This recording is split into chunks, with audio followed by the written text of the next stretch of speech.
and welcome to a new episode of Relate to You. We are so excited for this episode. It's going to be super chill.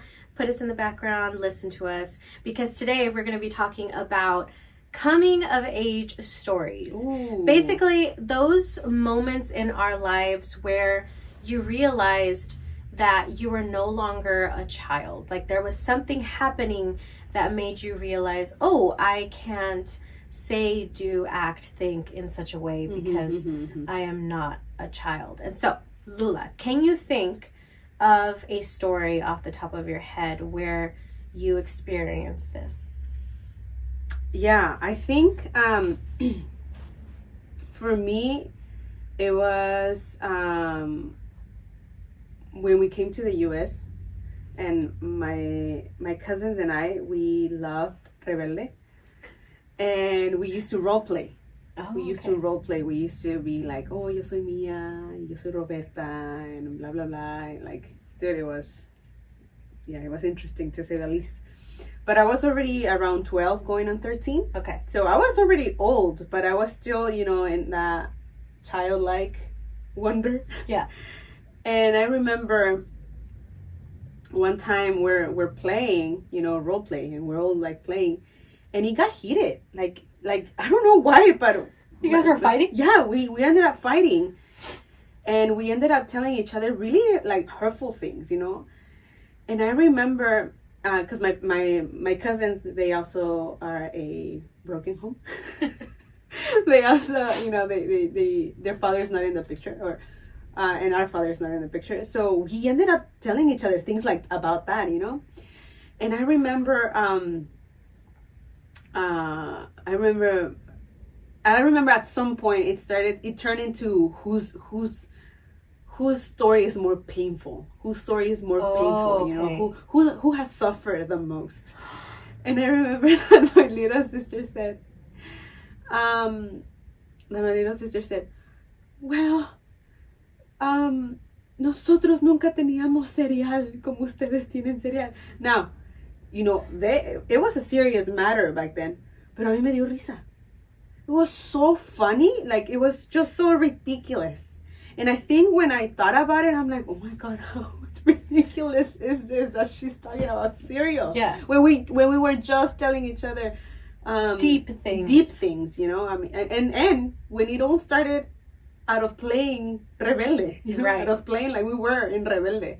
And so I think that for me was like, why did I find it funny? Like, and I think later I realized I found it funny because it was that ridiculous. It was ridiculous. It was ridiculous. So that was one story that right now that I off the top of my head that I'm like, oh my God, I think. And then I feel like after that, I don't know if it was necessarily because we fought, I don't think. But after that, we started role playing less and less and less. So for you, it was more of an experience where you realized I'm a little too old for this, in a sense. Yeah, in a sense, yeah. Okay. I think for me, I had the opposite of that. And we've talked about this because of our experiences. You grew up a little too quick, and I grew up a little too late. I still do in some ways.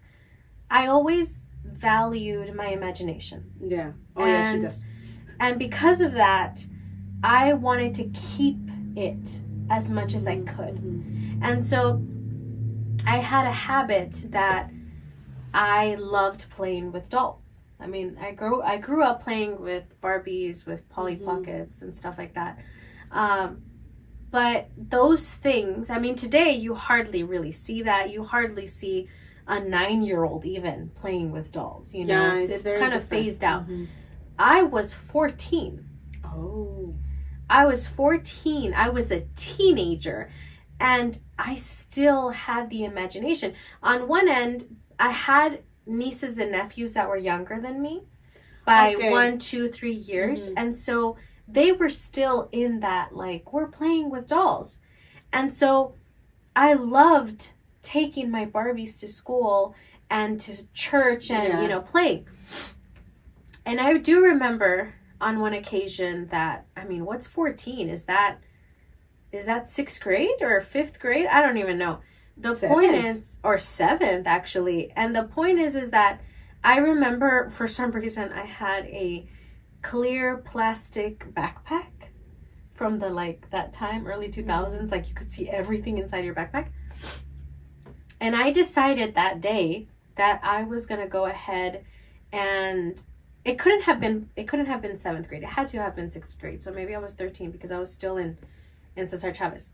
But the point is that I had this clear backpack, and I had stuffed it with all of these Barbie dolls. And I thought, I'm going to go to lunch and I'm going to play with all my friends just like I play at church. Mm-hmm. But at church, there was a lot of younger kids, like much younger than me. Right. So in that environment, I didn't, I was like, this is a normal thing. You know, I play with kids and blah, blah, blah. And I remember that I brought all my stuff, and during recess or whatever, I dumped it all on those, picnic tables. And I had, my close friends that were just kind of like, oh, your dolls, they were kind of like, I feel like being nice, like kind of like, oh, this is a nice doll, Mm-hmm. And then I had this group of friends that I lied that they jumped me come up to me, and they were like, you still play with dolls?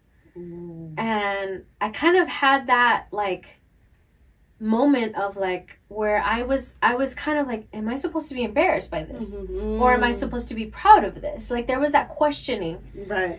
And I kind of was I didn't really say anything, and they were like, you still play with dolls? You have all these dolls still? Or what is this? And I lied. I lied. I was like, oh no, I don't play with them. I don't know. I don't even know what I said, but I do remember that I was just kind of the feel of it. Yeah, I was just, I just wanted to show everyone. That's all I said.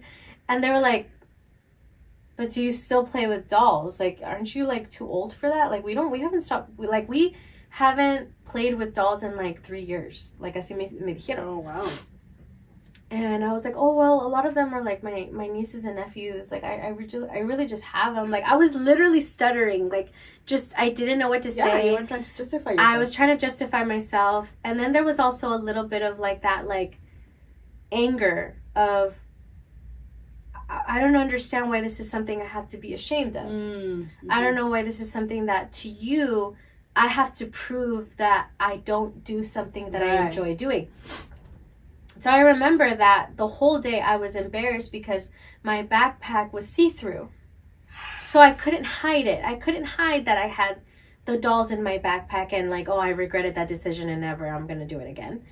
But it was I have to walk around with this all day. Mm-hmm. Everyone that passes by is going to see that girl has less books and less pencils and paper than she does dolls, And I remember that was the beginning of me letting go of playing something that I loved. I mean, for Student of the Year, I got a dollhouse. For Student of the Month, my mom got me, at the time, they had these Barbie van. It was like a Chrysler looking kind of van. And I was obsessed. I had so many items. Oh, wow. Over the years. I had the McDonald's. I had the airplane that was hand-me-downs from the neighbors. La neighbor enfrente de me was 16, so she gave me all her Barbies. My goodness. She had an airplane. She had a pet shop. She had everything. Y yo, for me, was oh my God, this is great. So it was the beginning of me having to realize, I can't play with this anymore. This isn't something that I have to, or that I need to start understanding there's a line. But that was kind of sad because it was imposing you. You didn't choose. I didn't choose it. But I don't believe that I should be oh man, that girl, she took away of my innocence. Okay, yeah. Because my mindset is also, maybe today, people don't believe that because there's this message going out of oh, I'm healing my inner child. And I get it. There are certain things that when we were children, because of the loss of innocence that we had, we're trying to conserve a part of us that is still good and youthful and innocent. But I also think it's important for us to go through experiences that make you realize this isn't no longer societally or socially acceptable at this Right. stage in your life. You know, you can't be 30 and playing with dolls. It's not a norm. Then again, I like Legos, you know, so I don't know, it's a difficult thing. But yeah, for that, it was definitely the first time that I felt, I guess you could say, me having to come to terms with, I can't do this anymore. Right. I'm getting older. I'm getting. Wow. I think, I was thinking about it, and I feel like every time I had a coming of age moment, I feel like It was a decision? it was a decision. No. I don't think it was ever imposed on me. But I think it goes back to, I grew up very quick. And so I feel like I might have done that to someone. Oh. I feel like I might have imposed. You were that girl. Yeah, I was that girl for someone. Yeah. I think for me, we were in, yes, I'm remembering. It's coming to me. Oh gosh, so embarrassing. Is this a cringe episode? Yes, it might be. It might turn into that. So in 7th grade, we're in this. I already mentioned it. I was in an ESL class. Mm-hmm. So all the beginners are in that class, right? And this one friend, we arrived the same month. We started school about the same, if maybe a week difference. And so her way of assimilating to the U.S. and I don't know if it was her way, but she started reading Harry Potter. Oh, okay. Right, and she became obsessed with the books. She became obsessed. Now, mind you, I'll leave that for the end. So she became obsessed, and she was reading them, and it was just so. I don't think it was the reading part, because we all had to read at some point, because it was part of our curriculum. We had to learn how to read.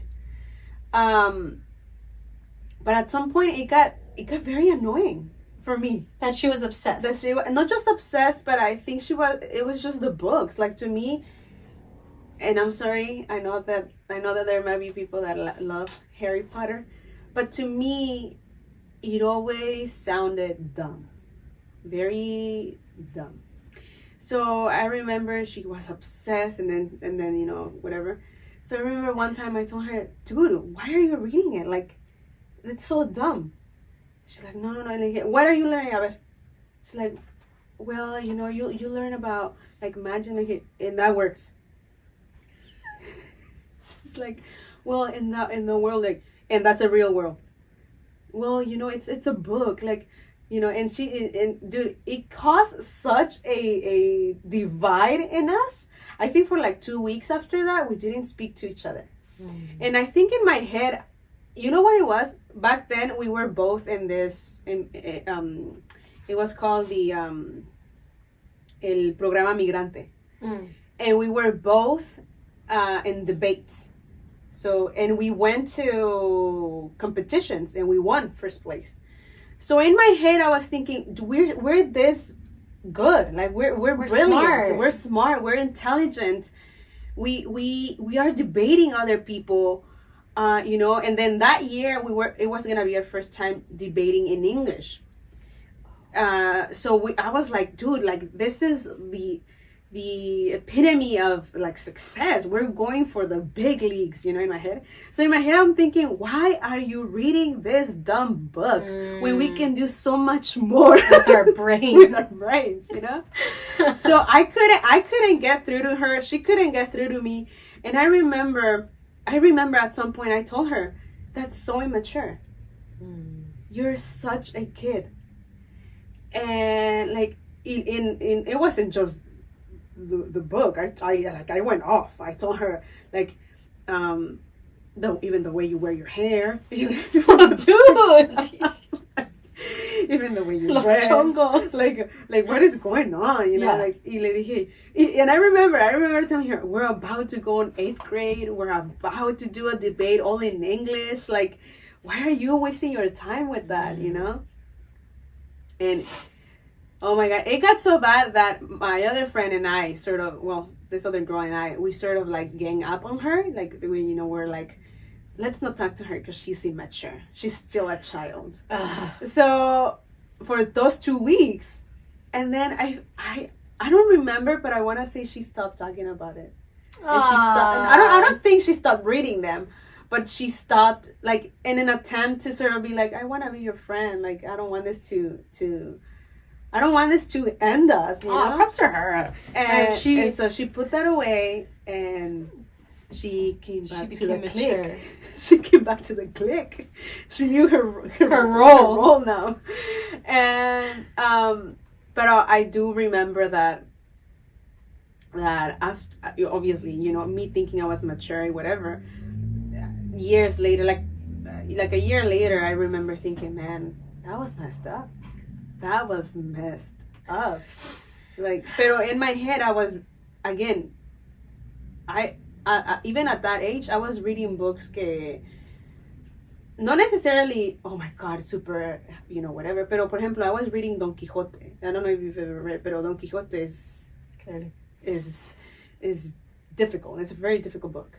And I was reading todas estos libros de un escritor mexicano que se llama Carlos Cuauhtémoc.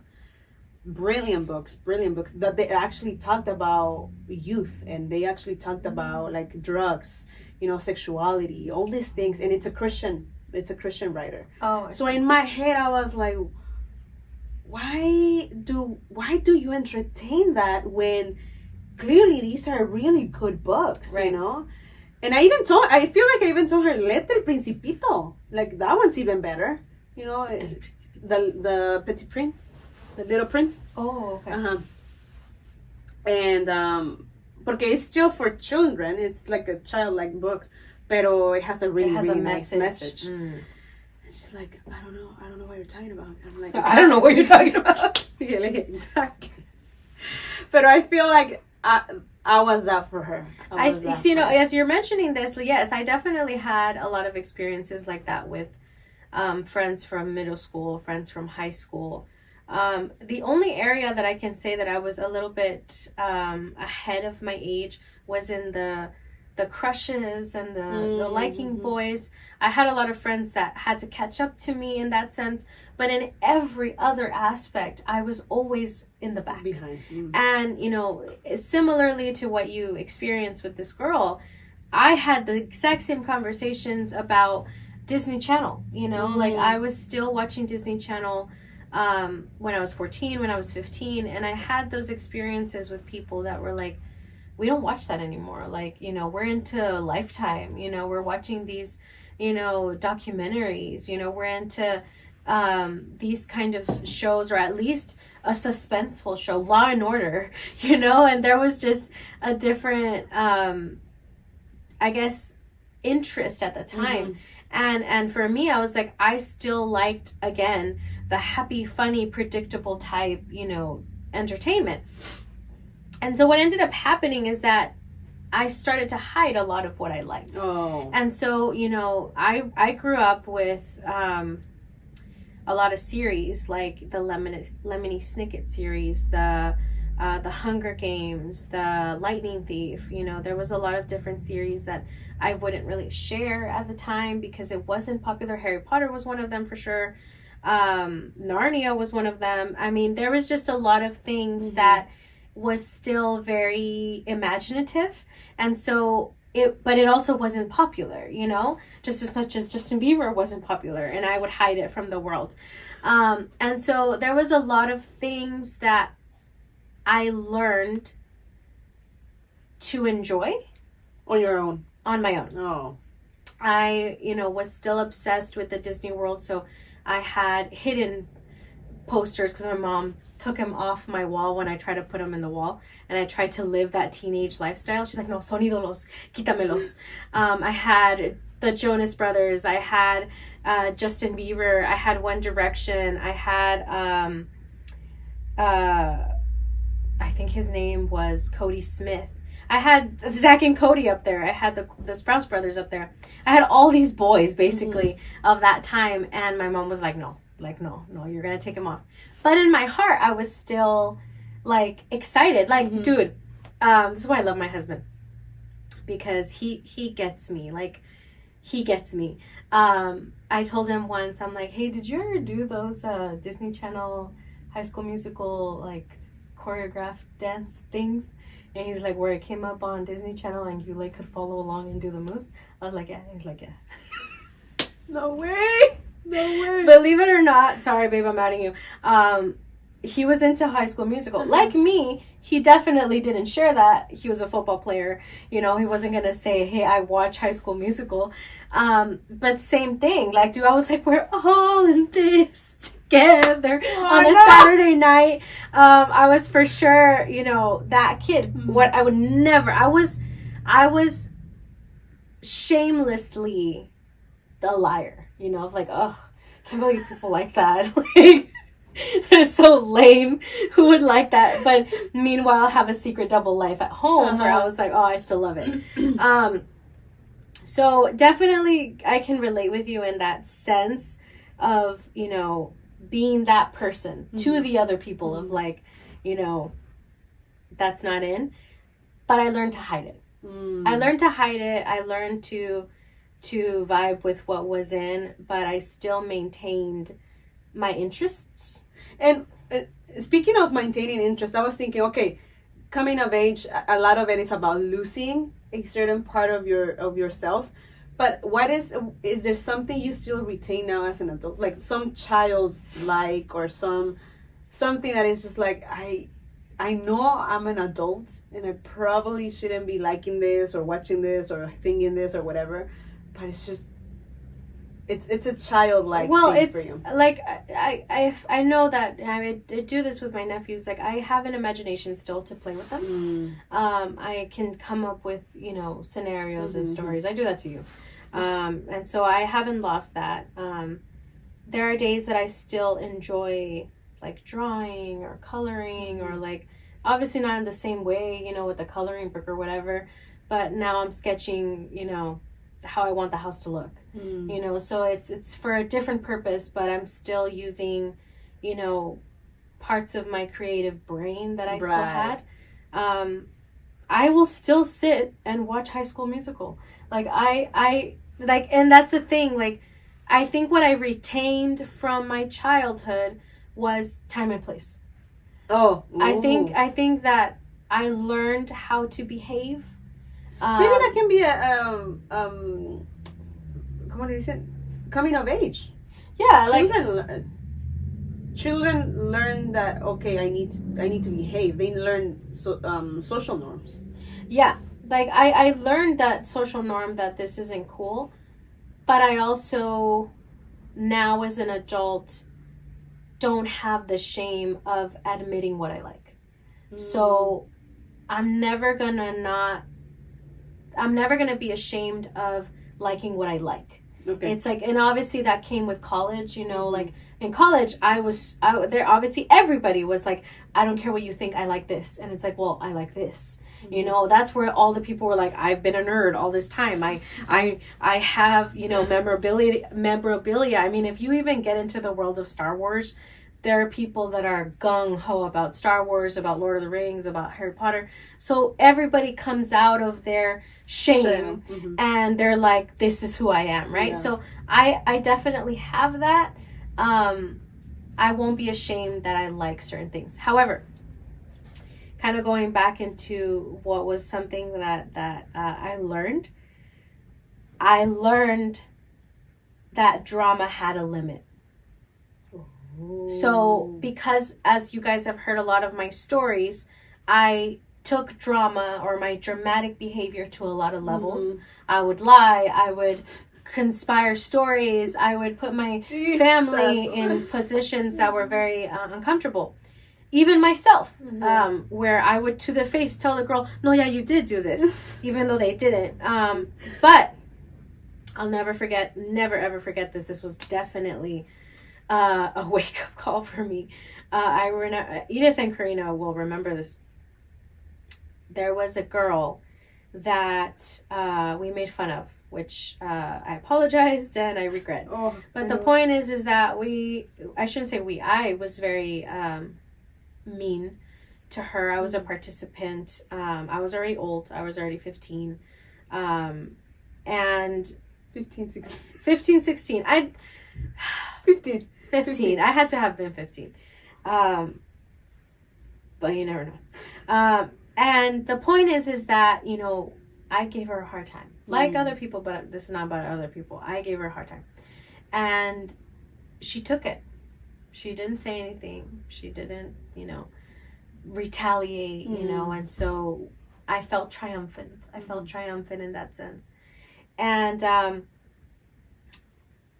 on a random Tuesday service, she brought her cousin that wasn't Christian.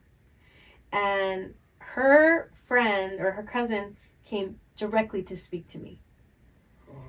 And she basically was like, I have a problem with you. And I was just kind of like, what do you mean? Like, what do you mean? And she was literally like, I'm going to kick your butt right now. I don't care if we are on holy ground, if we are, you know, if we're at church, I'm going to make you eat your words, basically. And her cousin is there, you know, obviously the girl that I had bullied.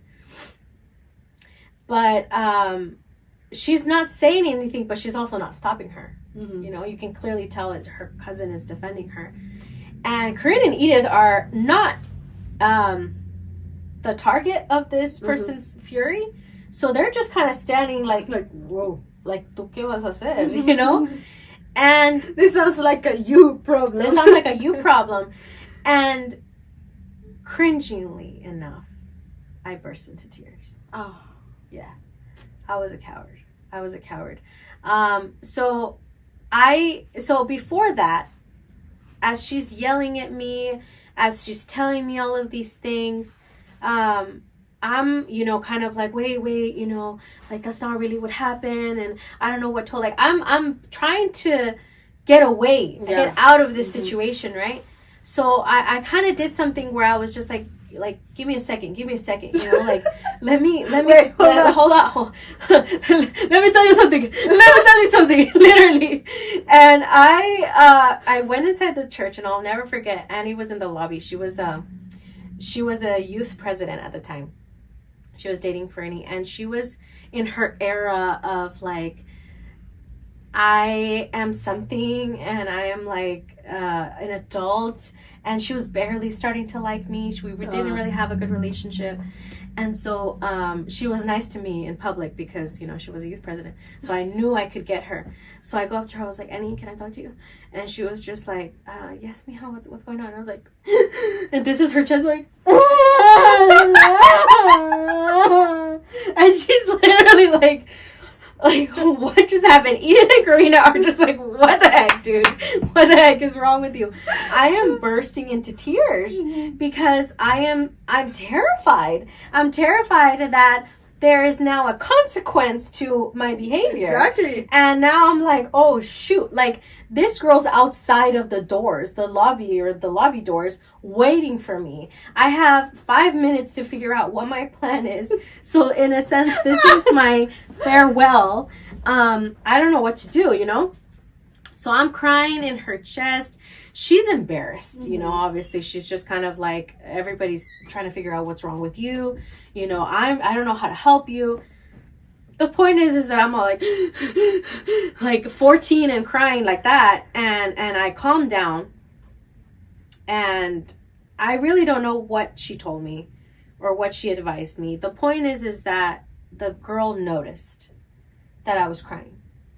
And she comes up to me and she was just like, hey, it's fine. Like, we're good. And I was just like, I'm sorry. Like, I'm really sorry. I apologized to the girls. Like, I'll never do it again. Like, oh, I don't mean it. You know, something about humility and or cowardice. And so I, you know, she was just like, it's fine. Like, you know, I'm not gonna do anything to you. Like, you know, just don't talk about her again. And I was like, I won't. And I never did. Best believe she didn't. But that was the first time that I realized that what I say has a Okay, so here's the thing, like, because I'm not trying to say that, oh, if I did something, I didn't have a consequence and my parents didn't discipline me. Of course they disciplined me, but this is the first time that I didn't have anybody to defend me. It was me. It was I caused this problem, and now I have to fix it. Yeah. I need to fix it, and it isn't my mom disciplining. This is an equal telling me we have a problem because of what you did. And that was something that I was like, oh shoot, like now I have to be careful with my words. I have to think about what I say, so and who I say it and yeah, I have shame, there's shame that my response wasn't like, hey, come at me, like I'll take it, catch me outside, yeah, like there wasn't that reaction. It was straight up fear. It was straight up fear. You know what's sending me? Can you wait? Dude, I'd love to have this conversation again with Karina and Edith. And one of these days we have to get them on here because there's too many stories. I'm pretty sure. But legit, I don't know what they went through. They're probably just looking at all I know is that day a lot came out because at some point, like, I was crying so much. I was so broken. I was so convicted by what I did. That I asked them, like, is there anything you guys want to tell me? Oh, no! Like, have I ever been, a certain way with you guys, dude? You turned it into I was like, let me change, right? And you know what they said? You're kind of bossy sometimes, dude. While I was down, dude, and I was just kind of like, I'm sorry, like, I know I am, I know I can, because I was, like, yo me creía como, like Raven or Hannah Montana or whatever, that, like, she's got her two besties, with her. It's always and, like, Disney. A boom, you know? It was always Disney.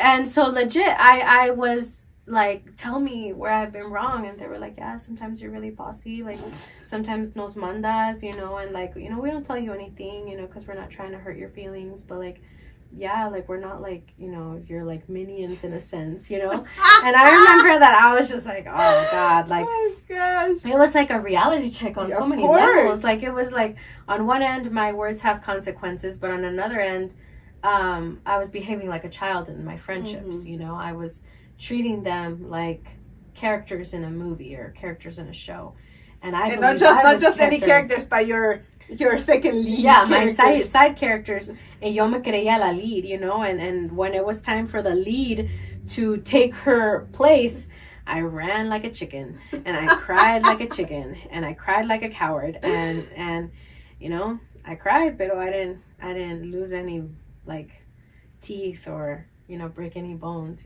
so there's also that. Yeah.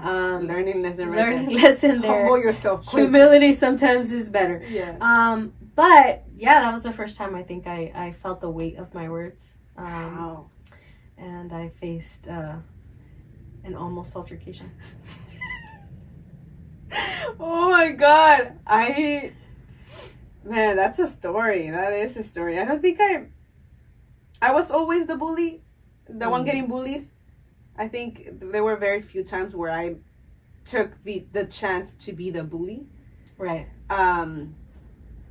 But I was I mean, in high school me pasaron muchas cosas that made me realize, I shouldn't be as innocent as I am. On one end, y me pasaron otras donde I was like, oh my god, that is so so immature. Maybe not childish, because I think there's a difference between childish and immaturity. Mm-hmm. And but I remember that I used to be one of those. I used to be one of those kids that would even take my sweater off to give it to someone, just because pobrecita tiene frío or whatever. Pero Kelly siempre me decía, don't do it. Like, why do you even do that? It's not even worth it. People are trash. Like, don't be. Why do you believe people? And he, well, pues que pobrecita, like, don't do it. Like, they're gonna take advantage of you. One of these days, they're gonna take advantage. So, of course, lo and behold, and I think I've shared it. For a whole year, I couldn't use my locker because my friends, quote unquote friends, they were using it. And I didn't have the courage to tell them, this is my locker. This is where I put my books. Leave, you know? So for a whole year, I had to carry my backpack full of all the books. Because I just couldn't, I just didn't have the courage. And mind you, they had hairspray in there. They didn't even have books. They just had their PE clothes, their second change of clothes, because sometimes they would like, change because they wouldn't go to, class. They would just, ¿cómo se dice? Se iban de pinta, pero I'm forgetting how you say it in English. And anyway, so, and I remember this one time, it's very early in the morning, and I'm just there, waiting for my class to start, and I have gloves on, and I see very far away, I see a girl that she has, that she doesn't have a sweater ni nada, and I'm like, oh my God, pobrecita, I at least have a sweater.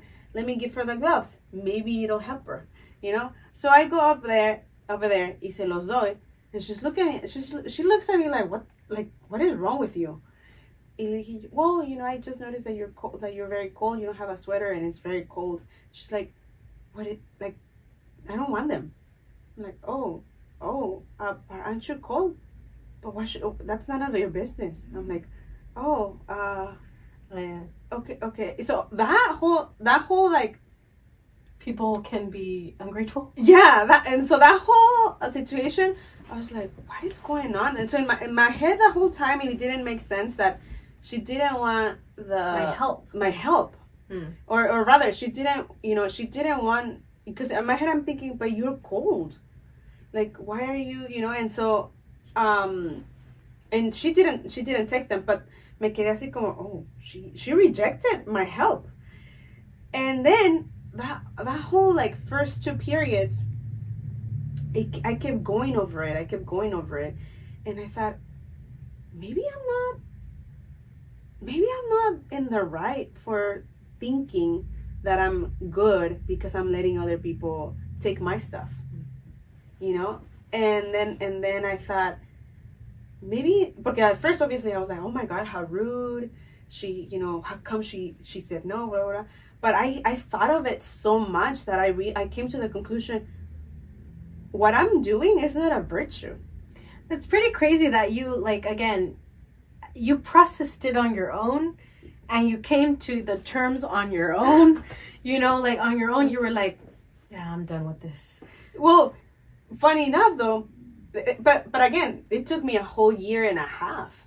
A whole year I'm not able to tell them. But no. I'm assuming that this whole year you had individuals who were accepting it. This was your first no. Yeah, and yeah. And and it for me it was simple things like, no trajiste para comer, my mom me dio, ten, vamos a comprarte algo, or you didn't eat, let's go grab some y te lo comes, whatever. Same thing with the sweater, same thing with other stuff. You didn't do your homework, let me help you. And again, it wasn't with everyone. There were times where I was obnoxious. Pero, I was the one, did you forget about the credit? Like, I was that one kid. And I did it out of spite. So I wasn't really good. Pero I was just a coward.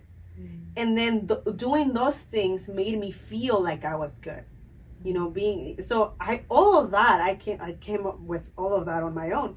And I figured, and then because of that whole interaction with that girl, I thought, what I'm doing with the locker is not because I'm thinking of them and I'm like, ay, pobrecitas, ellas lo necesitan más que yo.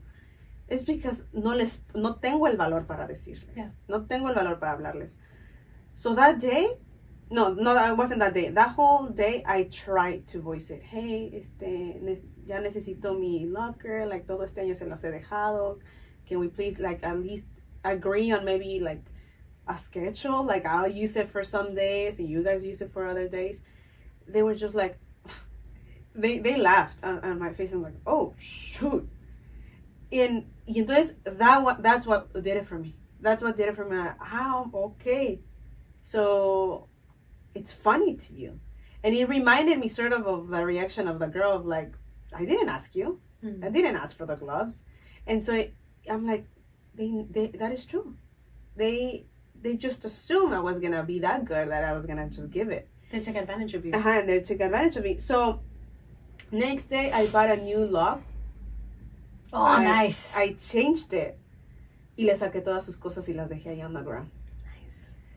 And they were upset, super upset. But it was so funny because at the same time that I was physically liberated from all the weight of all the books, I was also liberated emotionally. I was like, it felt freeing to tell someone no, to have boundaries, and I feel like that's when I sort of went from a kind of like a child or immature mindset to I can have limits. That was probably your first boundary. That's pretty wild. Yeah, and that was, and very like in my head it's like it's the kind of thing, I don't know, there's a word that you describe something that's like deserving of like praise. It's a specific word that I can't think of right now, but the way you did it was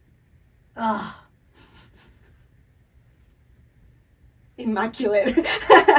It's like, it's not noteworthy, it's like the way you did it was interesting, noteworthy, praiseworthy. We'll just use praiseworthy. It'll come to me. Okay. But Why yeah. don't we stop thinking about it? But I think también, I feel like it was also porque I thought about it. I thought commendable. Oh, It was commendable.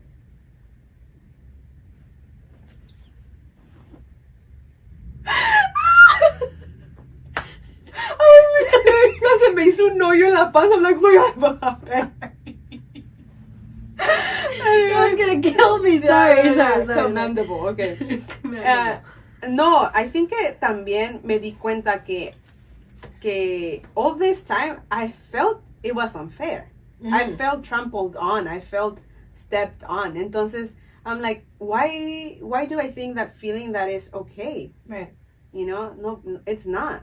And so when I did the whole like taking other things, I texted them, hey, I'm gonna change the lock. You know, come pick up your things. They never did. And so I'm like, okay. I probably thought that you weren't serious.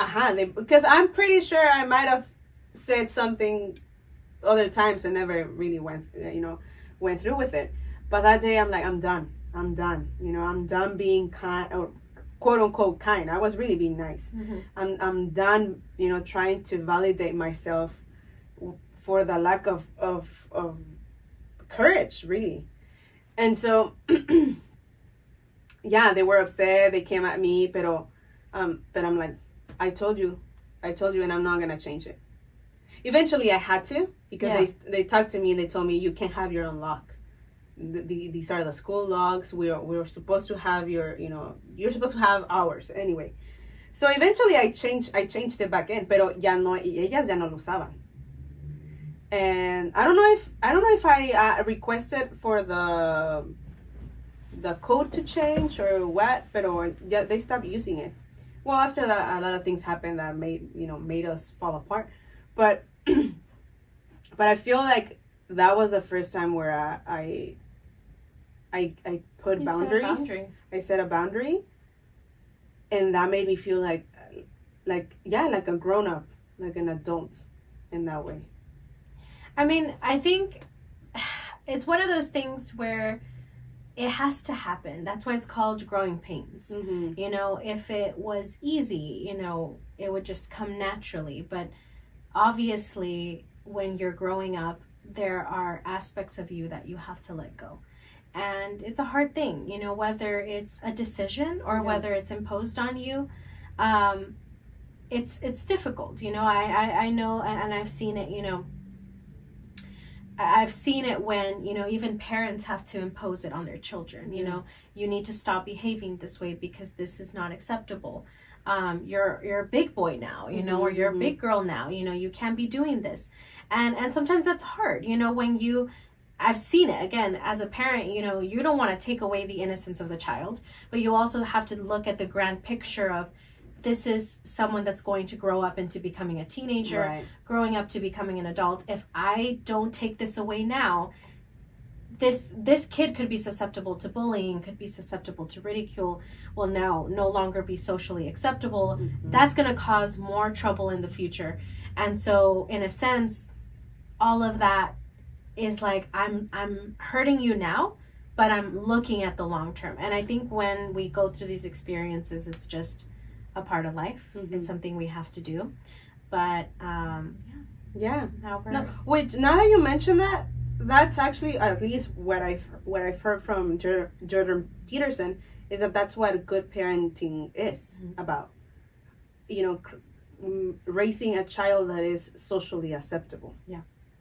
And to be socially acceptable, there are certain norms you need to play by. exactly. And so, yeah, absolutely. But We hoped you guys enjoyed this episode, and we hope you guys see the next one. bye. Can I say something? Yeah, I and never it clicked never it. clicked it. Yeah, I know. Okay. Well.